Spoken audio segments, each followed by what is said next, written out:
Welcome to the Rim Brake Rodeo. We hope this video helps.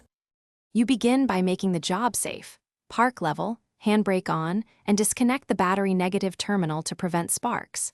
Ventilate the workspace and put on gloves and eye protection. Gasoline fumes are flammable and toxic. Locate the Swift's fuel tank and the filler neck, and prepare an approved 5-10-liter container.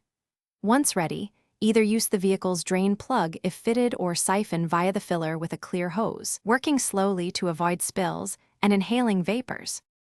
With most free fuel evacuated, you need to remove residual petrol trapped in lines and components.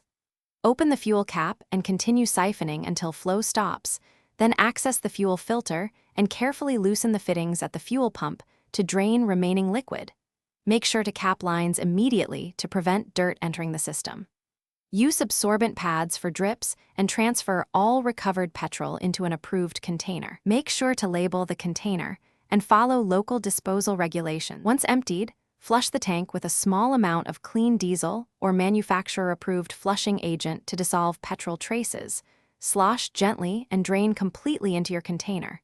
Replace the fuel filter and any damaged hoses, then reconnect fuel lines and the battery. Add the correct fuel to the specified level and prime the system as needed. Turn the key to the run position a few times to engage the pump. If the engine hesitates, check for air in lines, recheck connections, and inspect for leaks. That troubleshoot.